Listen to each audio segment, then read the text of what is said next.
Data save करने से पहले परफेक्टली और एक्यूरेटली डेटा स्टोर हो, इसका ध्यान रखा जाता है। इसलिए कुछ चीज़ें हैं जो चेक करना पड़ता है, जैसे इनवॉइस सेल में इनवॉइस नंबर है या नहीं, हम इससे पहले चेक करेंगे। हम एक पहले वेरिएबल बनाएंगे। वेरिएबल डिक्लेयर करने के लिए डीम मतलब डायमेंशन लिखना है, फिर वेरिएबल नेम लिखना है, इनवॉइस नंबर, और वेरिएबल टाइप, इस बार हम टाइप लेंगे एज स्ट्रिंग। स्ट्रिंग का मतलब है कैरेक्टर स्टोर किया जाएगा। चलिए एक बार देख लेते हैं ये काम कैसा करता है। मैं इनवॉइस शीट से डेट को डिलीट कर देता हूँ और फिर सेव डाटा में क्लिक करता हूँ, तो देखिए एक एरर मैसेज डिस्प्ले हो रहा है, इनवॉइस नॉट फाउंड। अगर इनवॉइस नहीं मिलेगा तो एरर मैसेज डिस्प्ले होगा और प्रोग्राम बाहर चला जाएगा। अगर इनवॉइस नंबर रहेगा मिलेगा तो डाटा सेव हो जाएगा। पहला लाइन जो लिखा है get invoice number from cell C5, ये कमेंट्स है। कंपाइलर इस कमेंट्स को इग्नोर करेगा क्योंकि ये कोड नहीं है।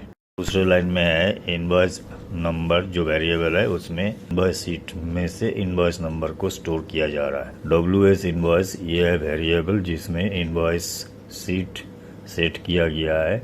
WS invoice dot range, range है C5 मतलब इनवॉइस शीट का C कॉलम और रो नंबर 5, तो ये हुआ रेंज C5। और इसमें डॉट वैल्यू, वैल्यू मतलब उसमें जो भी लिखा हुआ है उसको स्टोर करेगा इनवॉइस नंबर में। उसके बाद इफ लॉजिकल कंडीशन दिया हुआ है, इसका मतलब है ट्रू और फॉल्स। अगर इनवॉइस नंबर ब्लैंक है, डबल कोट का मतलब है ब्लैंक, तो एक मैसेज बॉक्स डिस्प्ले होगा जिसमें लिखा रहेगा इनवॉइस नंबर इज मिसिंग। उसके बाद एक एक्सक्लेमेशन आइकॉन रहेगा और उसके बाद उस विंडो का कैप्शन रहेगा। उसके बाद एग्जिट साफ मतलब अगर इनवॉइस नंबर ब्लैंक है तो इस प्रोसीड्यूर से निकल जाएगा। एंड इफ का मतलब जो इफ कंडीशन शुरू हुआ था वो यहीं पर ख़त्म हो जाता है। अगर इनवॉइस नंबर में वैल्यू है तो आगे का कोड एग्जीक्यूट करेगा। अब हमें चेक करना है duplicate invoice number bills file में स्टोर ना हो जाए। इसको रोकने के लिए ये कमांड लिखा गया है। चलिए एक एग्जांपल देख लेते हैं। बिल्स फाइल में बिल्स नंबर है 0003 और सेम नंबर है इनवॉइस फाइल में।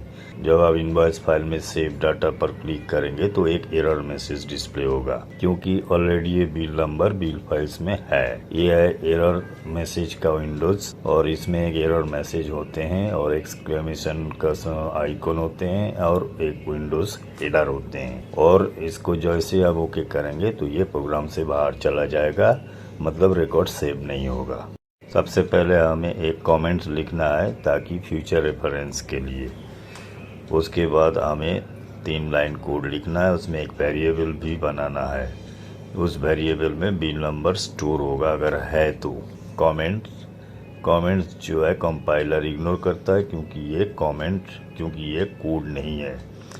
उसके बाद है set duplicate check. Duplicate check एक वेरिएबल है, तो पहले हम इस वेरिएबल को बना लेते हैं। वेरिएबल बनाने के लिए वेरिएबल डिक्लेरेशन करना पड़ता है, डीम मतलब डायमेंशन, उसके बाद वेरिएबल नेम और उसके बाद variable type as range.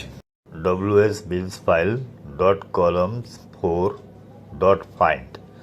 WS bill file में ऑलरेडी बिल फाइल्स को जो है लिंक किया गया है और उसी बिल फाइल में कॉलम डी पर, कॉलम 4 का मतलब है कॉलम डी है इनवॉइस नंबर और उसमें इनवॉइस नंबर चेक करेगा, सर्च करेगा।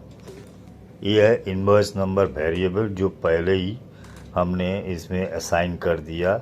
इनवॉइस नंबर का, इनवॉइस शीट का इनवॉइस नंबर ऑलरेडी इसमें स्टोर है।